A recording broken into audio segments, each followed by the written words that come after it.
Welcome to CMD news. నా పేరు కామాక్షి. నేటి వార్తా విశేషాలు. పార్టీ పురోభివృద్ధికి కృషి చేసిన వారికి గుర్తింపు తథ్యమని ఉదయగిరి ఎమ్మెల్యే కాకర్ల సురేష్ స్పష్టం చేశారు. సుపరిపాలనలో తొలి అడుగు కార్యక్రమాన్ని చురుగ్గా ప్రజల్లోకి తీసుకెళ్లండి అని ఎమ్మెల్యే కాకర్ల సురేష్ పిలుపునిచ్చారు. తెలుగుదేశం పార్టీ అధిష్టానం ఆదేశాలను తూచా తప్పకుండా శిరోధార్యంగా భావిస్తామని ఎమ్మెల్యే కాకర్ల సురేష్ పేర్కొన్నారు. ప్రజలకు సేవ చేసేందుకు పదవులు ముఖ్యం కాదని ఆయన స్పష్టం చేశారు. వింజమూరులోని తెలుగుదేశం పార్టీ ప్రధాన కార్యాలయంలో నియోజకవర్గ విస్తృత స్థాయి సమావేశమును నిర్వహించారు.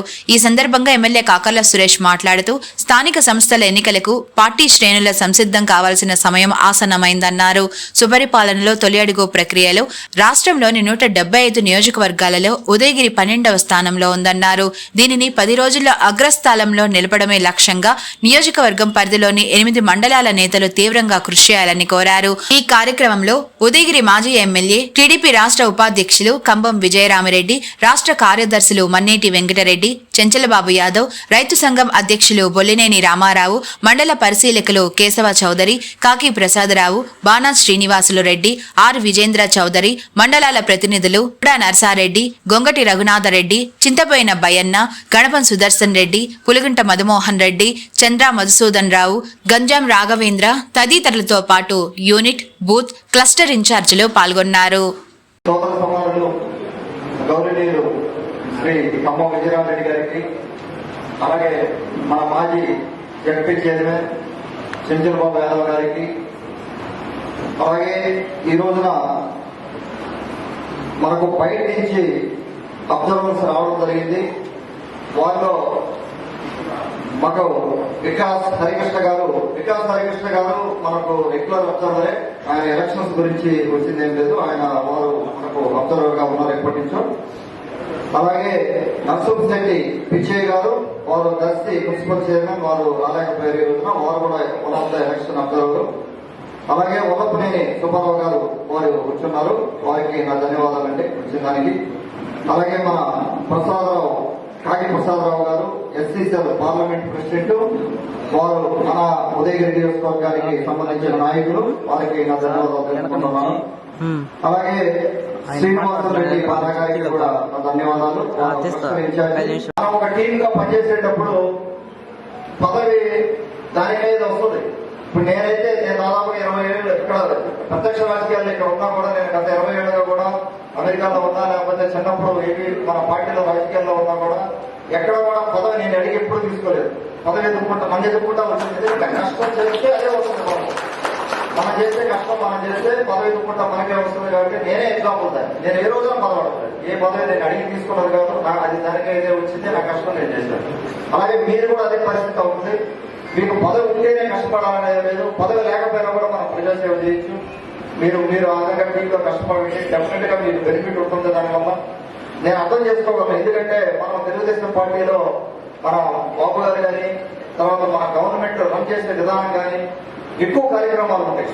ఇంతకుముందు మీరు గత 5 సంవత్సరాలు చూసుకుంటాం, నాకు తెలిసి వైసీపీ వాళ్ళు మొత్తం 5 సంవత్సరాల్లో చేసిన కార్యక్రమాలు మనం 6 నెలల్లో చేస్తుంటాం.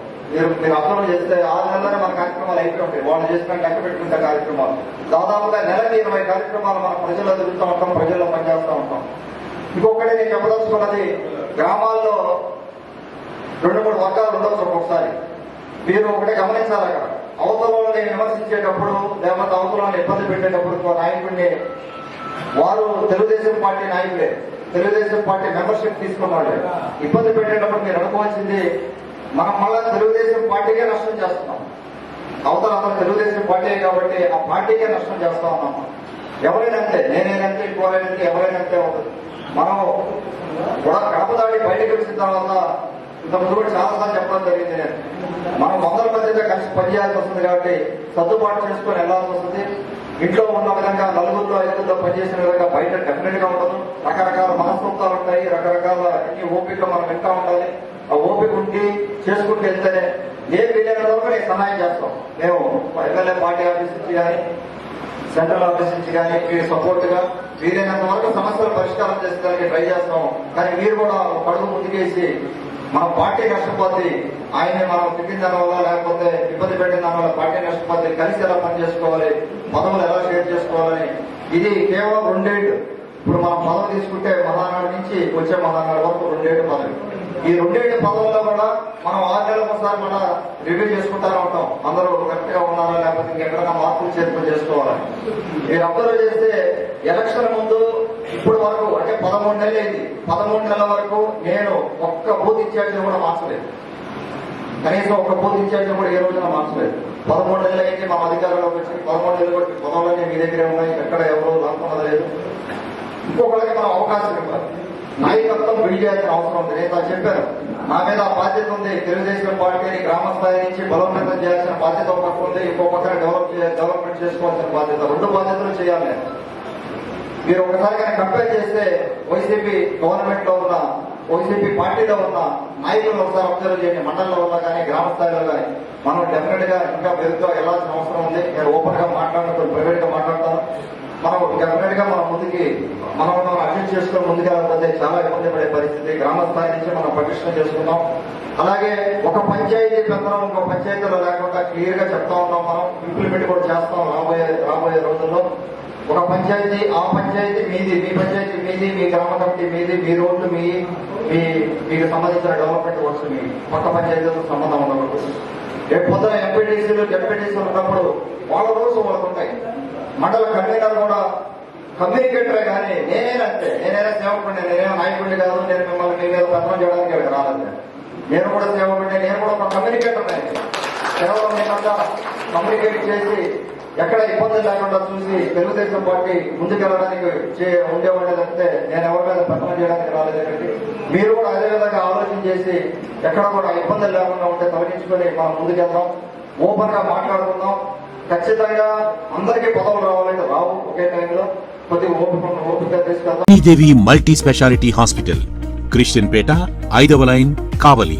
Doctor Battina Narendrababu, MBBS, MS, general and laparoscopic surgeon. మా హాస్పిటల్ నందు అందించు వైద్య సేవలు: లాప్రోస్కోపిక్ ద్వారా అపెండిసెక్టమీ, 24 గంటల కడుపు నొప్పికి చికిత్స, హెర్నియా మరియు పిత్తాశయంలో రాళ్లు తీయబడును, డెంగ్యూ, మలేరియా, టైఫాయిడ్, వాంతులు, విరోచనాలు మరియు అన్ని రకాల జనరల్ కేసులకు వైద్యం చేయబడును. పేగు రంధ్రం పడుట, పేగు మెలికపడుట, పేగుపూత, వర్బీజం, హెర్నియా, నరాలు ఉబ్బడం, హైడ్రోసిల్, థైరాయిడ్ ఆపరేషన్లు చేయబడును. పైల్స్, మొలలు, ఫిషర్, లూటీ, లైపోమా, కొవ్వుగడ్డలు, వీటికి చికిత్స చేయబడును. కడుపులో పేగుపూతకు ఎండోస్కోపిక్ చేయబడును. శరీరంలో ఇతర కురుపులకు వైద్యం చేయబడును. అన్ని రకాల పాయిజన్ కేసులు చూడబడును. పాము కాటు, తేలుకాటుకు ప్రత్యేక వైద్యం.